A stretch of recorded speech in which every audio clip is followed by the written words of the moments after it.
안녕하세요, 여러분. 네, 잘 지내시죠? 자, 오늘은 10강 침묵식 교수법입니다.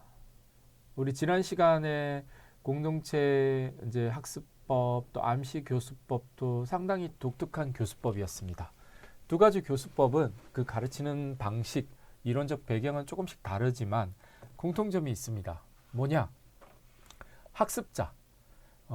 그 이전에 문법 번역식 교수법, 청각 구두식 교수법들은 교사 중심의 교수법이었죠. 교사가 수업을 거의 주도적으로 이끌어가는 교수법이었는데 그런 교수법의 이제 한계를 느끼기 시작하면서 언어 교수학계에서 학습자에게 우리가 좀 더 관심을 가져보자. 그래서 학습자의 인지적인 부분이라든지 정의적인 부분에 관심을 가지게 되었고 그러다 보니까 방법은 좀 다양하게 나타났는데 우리 지난 시간에 배운 공동체 언어학습법 그리고 암시교수법 특히 공동체 언어학습법은 학습자의 어떤 심리적인 불안을 줄여주고 교사가 상담자, 학습자가 내담자 역할을 하고 공동체, 학습자 그룹이 이렇게 둥그렇게 앉아서 자기들이 원하는 얘기들을 하면서 수업을 이끌어가는 것이죠. 그때 교사가 옆에서 조력자, 상담자의 역할을 하고 학습자의 말을 번역해주는 방식으로 수업이 운영됩니다. 학습자의 정의적인 부분을 이제 염두에 두고 그런 교수법이 나오게 된 것이죠. 또 암시 교수법은 어떻습니까? 이것도 마찬가지로 학습자의 정의적인 부분 편안하게 최대한 학습자가 편안하게 수업에 임할 수 있도록 특히 또 무의식적인 부분을 이제 좀 자극하고 활성화시키는 방향에서 이제 음악을 활용하기도 하고 또 수업의 어떤 가구 배치라든지 인테리어 이런 것들을 활용하기도 하고 또 교사의 권위 그런 부분에서 교사의 권위가 있으면 학습자들이 좀 안정감을 느낀다는 차원에서 교사의 권위도 중요한 것이 암시 교수법이었습니다. 자, 이번 시간에 이제 배우게 될 침묵식 교수법도 독특한 교수법입니다.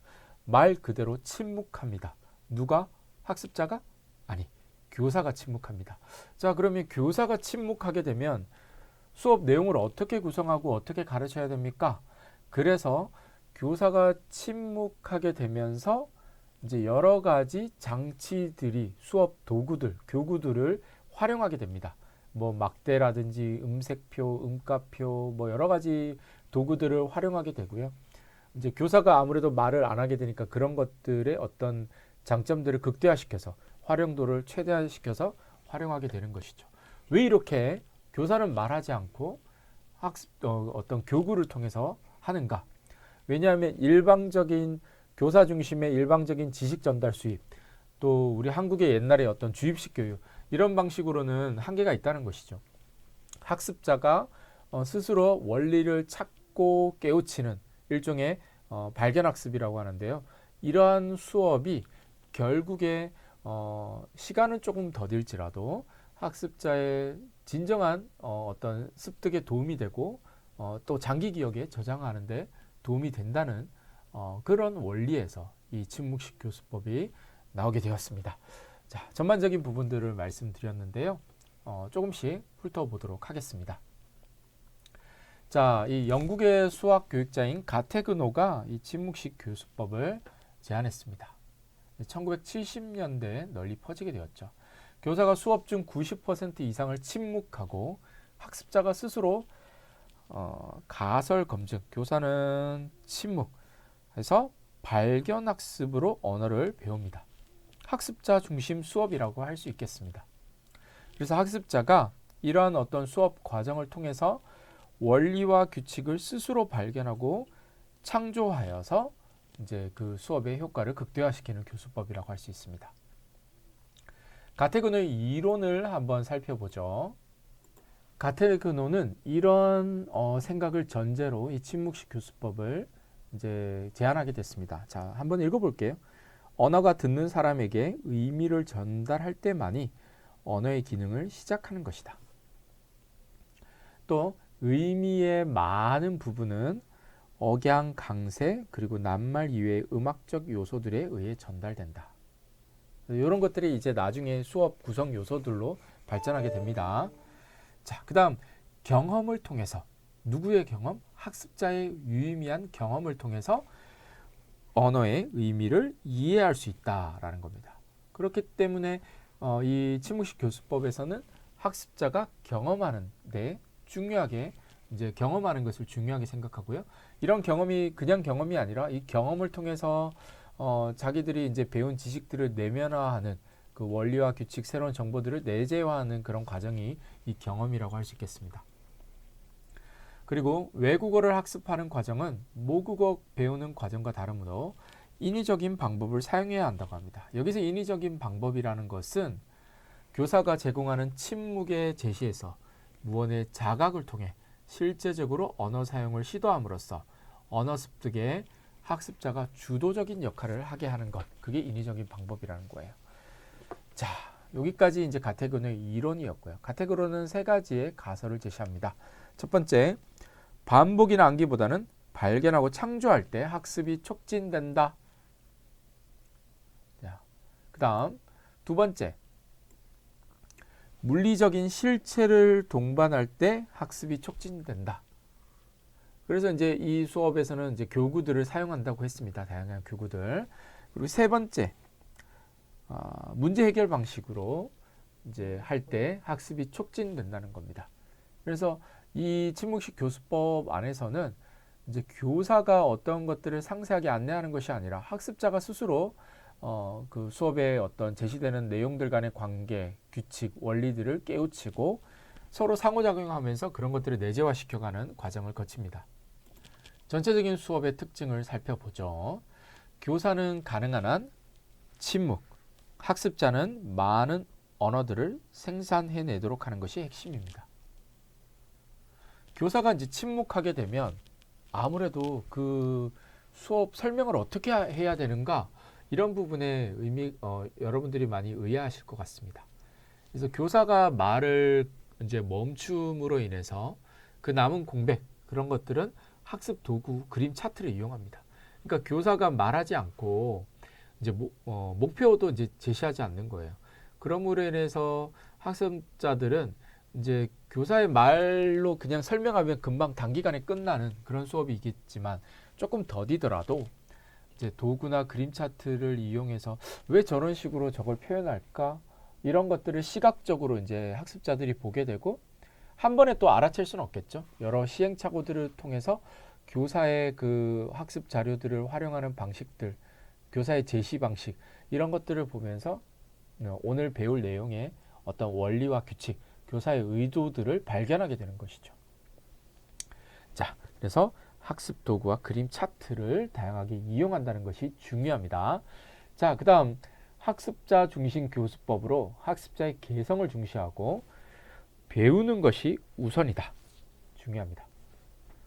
자, 그리고 학습자는 단순히 학습하는 것이 아니라 학습하는 방법을 학습한다.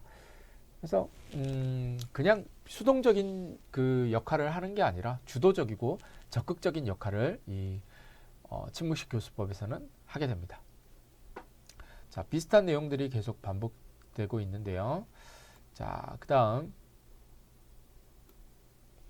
성공적인 학습을 위해서 학습자의 노력이 필요한 학습자 주도식 교수법이라고 할 수 있습니다. 자, 그 다음 뭐 비슷한 내용입니다. 학습자들이 발견 학습할 수 있도록 학습 도구를 사용한다. 자, 그럼 이 교수법에서 교사는 어떤 역할을 하는가? 교사가 과거의 전통적인 교수법에서는 교사가 설명하고 지시하고 통제했지만 이 교수법에서는 교사는 그저 침묵하고 수업 내용을 이렇게 침묵하면서 안내하고 때로는 학습의 주체는 학생이죠. 학생이 스스로 그 원리를 깨우치고 발견 학습을 하는 것이니까 그럼 이러한 과정 가운데 교사는 학생들이 그 집중을 유지할 수 있도록 적극적으로 참여할 수 있도록 촉진하는 역할을 합니다. 그래서 교사는 수업 중 모험을 하도록 고무하고 계속 이렇게 해가도록 이제 자극을 주는 거죠. 어떤 학습 동기를 유발해주고 적극성을 계속 유지시켜주는 역할을 합니다. 그 다음 교사는 말을 최대한 줄이고요. 간혹 말할 때에만 목표로 말합니다. 말할 때에는 그 다음 학습자의 오류는 교사가 일괄 교정해 주지 않고요. 학습자 스스로 이것도 학습자 스스로 그래야지 이제 시행착오는 물론 겪겠죠. 한두 번 실수하면서 어떤 시행착오 겪어가면서 스스로 발견하게 하는 것이 의의가 있다는 겁니다. 교사는 관찰자 역할입니다. 그래서 오류는 스스로 또는 동료 학습자를 통해서 이제 하게 됩니다. 그 다음에 이제 나중에 제가 교구들을 보여드릴 건데요. 교사는 이런 다양한 교구들을 활용할 줄 알아야 되는데 군더더기 없이 수업의 내용의 그 내용들을 몇 개의 도구들을 통해서 말하지 않고 전달하려면 나름 교사에게는 센스가 필요합니다. 교구들을 제작하고 그것을 적절하게 활용할 줄 아는 센스가 필요합니다. 그래서 교사 입장에서 그런 역량이 필요하다고 할 수 있습니다. 자, 그 다음 학습자는 어떤 역할을 하는가 살펴보죠.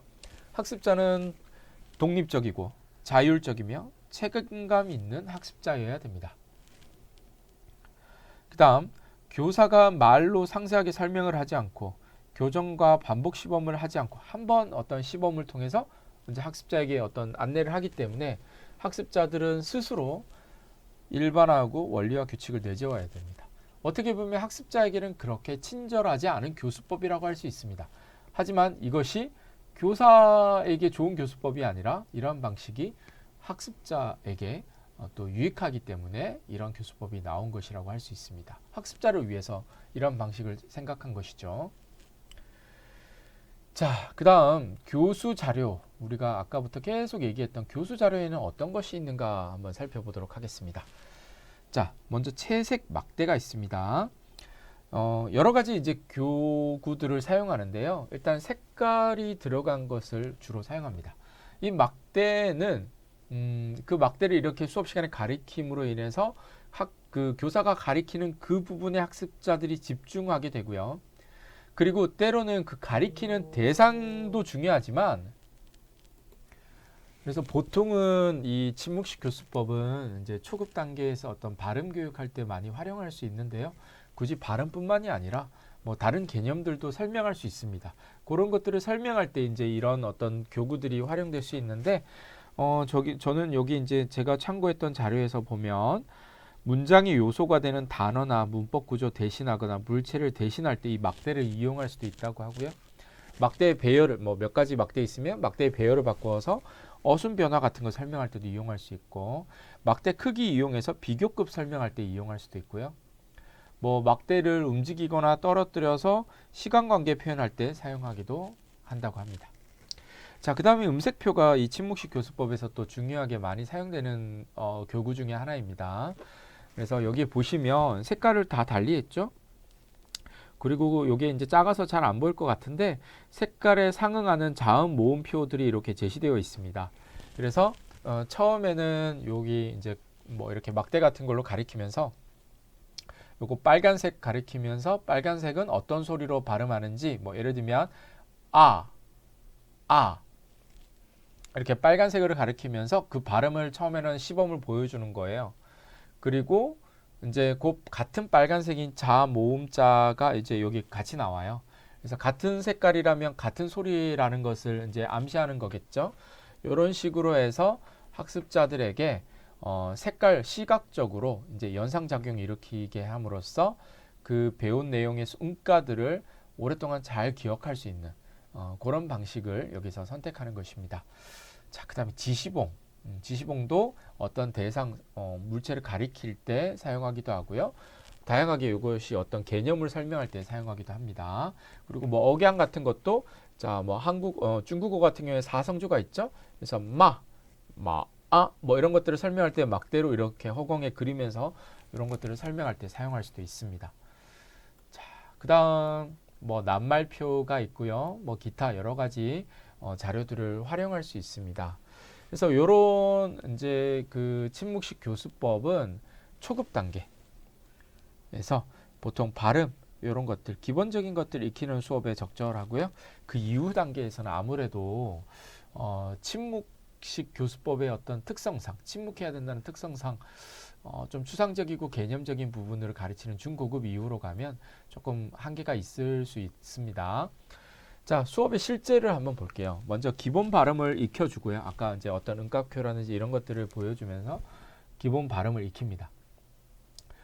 물론 교사는 말을 하지 않습니다. 그 다음에 그런 것들에 대해서 여러 모양의 색깔 막대기들을 이용해서 단어로 또 익히고, 뭐 이제 뭐 여기는 단어지만 뭐 또 다른 어떤 목표로 하는 어떤 내용이 있으면 또 다른 것들을 익힐 수 있겠죠. 결과적으로 하여튼 핵심은 교사가 상세하게 설명을 하지 않는다는 것, 그리고 목표로 진행하는 것이 아니라 아예 침묵한다는 것, 교구들을 활용한다는 것, 이런 것이 핵심이라고 할 수 있겠습니다. 그리고 이런 과정을 통해서 뭐 여기에 뭐 여러 가지 있는데, 이런 과정을 통해서 학습자가 발견학습한다는 것, 학습자가 주도적으로 그날 배울 수업의 어떤 문법 규칙들을 배운다는 겁니다. 자, 실예들을 몇 개 가지고 와봤습니다. 자, 여기 겹받침이 있는데요. 한국어에서 예를 들면 뭐 각, 강, 간 이렇게 종성 받침 이런 것들을 설명할 때 이렇게 하나 받침이 하나인 헛받침은 학생들이 그나마 잘 발음하지요. 그런데 이 겹받침이 있는 경우에는 또 발음하기 어려울 수 있잖아요. 그래서 헛받침도 물론 마찬가지로 색깔을 표시를 넣어서 이제 설명하고요. 이런 겹받침 같은 경우에도 여러분 여기 실예인데 한번 보세요. 초록색이고 얘도 초록색이죠. 그리고 옆에 있는 것은 X라고 되어 있습니다. 이거 말하지 않아도 얘는 발음하지 않는구나 라는 걸 알 수 있겠죠. 그리고 요 리을 발음은 요 초록색과 같은 여기에 같은 발음을 해야 된다라는 것은 알 거고요. 그리고 아마 요 수업 전에 요 초록색 발음을 어떻게 하는지는 아마 가르쳤을 겁니다. 시범을 보였을 겁니다. 그래서 그냥 교사가 여러 가지 말하지 않고 이렇게 X표하고 이렇게 그림카드 이것만 이용해서 요 겹받침의 발음을 어떻게 해야 하는지 설명할 수 있다는 거예요. 네, 이런 것들을 활용하는 이유는 교사가 침묵하기 때문에 굳이 이런 그림 자료라든지 이런 실물 교구들을 활용한다는 겁니다. 몇 가지 교구들을 더 보여드릴게요. 그래서 아까 조금 전에 이제 이런 어떤 겹받침 발음하는 걸 알았다면 여기 그림 보시면 외골 여기에서 이제 발음할 때 어떻게 해야 되는가? 여기에 이제 초록색 네모가 있죠. 근데 이 초록색 네모는 리을 발음이라는 걸 알고 있으니까 이렇게 리을이 없고 네모만 있어도 저기에 소리는 어떻게 하는지 학생들이 알 수 있겠죠. 그렇죠? 자, 그다음에 뭐 마찬가지로 겹받침 발음들. 여기는 이제 기역 발음을 한다는 것. 빨간색으로 이제 빨간색은 기역 발음이라는 걸 미리 가르쳐 놓으면 이렇게 발음한다는 걸 학생들이 알 수 있겠죠. 그다음에 이제 자모음 음색표 같은 것들이 또 나오네요. 그래서 이런 것들도 자 보세요. 자음 하나하나마다 색깔을 다 달리 했어요. 소리를 다 다르게 한다는 것을 알 수 있겠죠. 그리고 이런 것들이 이제 모음도 마찬가지고요. 그리고 이런 것들이 이제 나중에 교육이 되면 색깔만 이렇게 딱 넣으면 빨간색은 어떤 소리고 여기 연보라는 어떤 소리인지 학생들이 이미 그 전에 배웠다면 굳이 이런 문자를 설명해 주지 않아도 가구라고 읽을 수 있다는 겁니다. 그래서 이런 것들을 이제 색깔로 소리를 익히게 하고 그 다음에 문자를 제시해서 연상작용 이런 식으로 가르친다는 겁니다. 그 외에 이제 또 눈여겨볼 만한 것들이 평음, 격음, 격음 요것들을 학습자들은 이제 아무래도 구분하기 어렵죠. 한국어는 그 세 가지 소리 체계가 있어요. 평음, 격음, 격음. 그런데 외국어는 일반적으로 두 가지 언어 체계가 있어요. 소리 체계가 있습니다. 그래서 이 한국어의 끄, 뜨, 뿌, 쓰, 쯔 이런 것들은 외국인들이 되게 발음하기 어려운 발음 중에 하나라고 할 수 있습니다. 그래서 이런 것들을 한국어 수업 시간에 어떻게 가르치느냐? 이제 보통은 이 평음, 격음, 경음을 구분할 때 일반적으로 한국어 교육에서는 이런 방법들을 이제 교사들에게 안내합니다. 자, 예를 들면 부, 뿌, 푸 요 세 가지 자음의 소리를 비교하려면 이렇게 휴지 같은 종이나 휴지, 가벼운 종이들을 이렇게 대고 자, 여기에 부, 뿌, 푸인데요. 자, 바, 파, 빠. 자, 파 같은 경우에는 휴지가 많이 이제 날아가죠. 입에서 나오는 바람 세기 차이가 지금 다릅니다. 자, 이런 식으로 휴지를 입에 갖다 대는 이유는 이 평음, 격음, 경음이 입에서 나오는 바람의 세기 차이가 다르다는 것을 보여줌으로써 이 음가들을 학습자들이 구분할 수 있게끔 하는 방법입니다. 그런데 이 브, 뿌, 푸 같이 양 입술을 닫았다가 터트리면서 내는 소리인 이 양순음들은 구분하기 쉬워요. 그나마 바람 세기 차이가 크니까. 하지만 그, 드뜨트 이런 것들은 혀가 이제 바람이 나오는 것들을 이렇게 구멍을 막아요. 그렇기 때문에 여기에 휴지로 이렇게 대고 소리를 내면 가, 까, 카 바람 차이가 그렇게 많이 느껴지지 않을 수 있습니다. 바빠파에 비해서. 그래서 이런 음들은 참 가르치기 어려울 수가 있습니다. 그럴 때 이런 침묵식 교수법이 또 나름 효과적일 수 있습니다. 자, 여러분 여기 한번 보세요. 크가 같은 빨간색 계통이고요. 여기 다 같은 색깔 계통으로 넣었지만 진하기 차이를 조금 다르게 했어요. 그래서 같은 색깔의 계통으로 넣었다는 것은 비슷한 소리라는 것을 암시할 수 있겠죠. 학습자들이 그 유추해낼 수 있습니다. 그런데 비슷한 색깔의 계통이지만 진하기 차이로 인해서 이것이 조금씩 그 음가들이 다르다는 것을 학습자들에게 이런 시각적인 것으로 구분할 수 있게끔 설명할 수 있다는 겁니다. 그래서 이런 방법들은 괜찮은 것 같습니다. 그렇죠? 그리고 이제 이런 것들이 훈련이 되면 이제 단어에 집어넣는 거고요.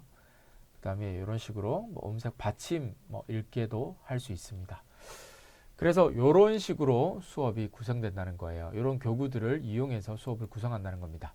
자, 그렇다면 이 침묵식 교수법은 어떤 평가를 받는지 한번 살펴보죠.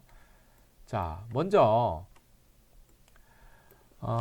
이 침묵식 교수법의 교수 요목은 가테그노에 의해서 기본적인 사항은 많이 이렇게 뭐 교구들을 어떻게 활용하는지는 제시하고 있는데 구체적인 내용에 대해서 상세하게 명확히 확립하지 않았다는 한계가 있고요. 때로는 직접적으로 가르치는 것보다는 시간이 많이 들죠. 때로는이 아니라 거의 대부분 시간이 많이 들죠. 그리고 학습 효과 올리는 데에도 시간이 많이 필요해서 학습자들이 조금은 지루해 할 수 있습니다. 그리고 수업 자료 준비하는데 시간이 진짜 많이 필요합니다. 맞죠? 이런 것들 음가 하나 가르치는데 사실 정말 쉽게 가르치려면 발음 기호 이렇게 딱 넣어주고 그냥 하는 게 정말 쉽게 가르칠 수 있는 방법인데 굳이 색깔 음색표 만들고 그림카드 만들고 지시봉으로 이렇게 해가면서 학습자들이 발견할 수 있게끔 하는 그 시간들 어떻게 보면 비효율적이다라고 보여질 수 있습니다. 그리고 추상적인 단어 개념들은 뭐 교사가 말로 설명할 수 없기 때문에 참 설명하기 어렵지요. 그래서 이런 것들 때문에 초급 단계 이후에서는 좀 하기에 어려움이 있습니다. 그리고 교사와 학생 간의 어떤 언어를 통해서 상호작용하는 부분들은 아무래도 많이 없을 수 있죠. 침묵하기 때문에. 그렇죠. 자, 하지만 여러분 이 교수법 어떤 학습자에게 많이 활용할 수 있을까요? 제 개인적인 생각입니다만은 우리 성인 학습자들 같은 경우에는 아무래도 이런 아까 말씀드렸던 것처럼 발음 기호 주면 그냥 간단하게 짧은 시간에 그 소리의 음가들을 이해하고 사용할 수 있을 겁니다. 시간이 되게 단축되겠죠. 그런데 우리 초등학생이라든지 뭐 요즘에도 다문화 가정 자녀들도 많고요. 중도 입국 청소년들도 많잖아요. 이런 어떤 알파벳 발음 기호에 익숙하지 않은 친구들한테는 이런 방법이 효과적일 수 있습니다. 완전히 이제 한국어를 이제 처음 경험하는 그런 친구들에게는 이런 방법으로 수업을 하는 것도 괜찮은 방법이라고 생각합니다. 그래서 이런 방법이 좀 또 여러 한계는 있지만 좀 이런 음가를 구분하고 한국어의 여러 의문 오류를 해결하는데 분명히 도움은 됩니다. 자, 침묵식 교수법을 한국어 교육 현장에서 그렇게 많이 활용하지는 않습니다. 왜냐하면 이런 어떤 한계들 때문이지요. 그럼에도 불구하고 학습자의 어떤 정의적인 부분, 또 학습자의 특성을 고려해서 어떤 효율적인 교수 방법이 없을까라고 한 그 수많은 연구와 고민 끝에 나온 교수법으로서 나름의 의미는 있다고 봅니다. 그래서 이 침묵식 교수법에 대해서 여러분들이 계속 공부하고 싶다면 아무래도 많이 적용하는 사례가 없기 때문에 연구 자료도 많이 없습니다. 그래서 제가 몇 가지 여기 참고할 자료들을 넣었는데요. 하문주 선생님이 이렇게 쓰신 이 논문이 그나마 이렇게 많이 자세하게 상세하게 안내가 되어 있더라고요. 그래서 제 수업 자료에서도 이 논문을 많이 활용했습니다. 여러분 또 이 논문 많이 읽어주시고 침묵식 교수법에 대해서 학습이 더 필요하신 분들은 활용하면 좋을 것 같습니다. 자, 긴 시간 고생하셨습니다. 감사합니다.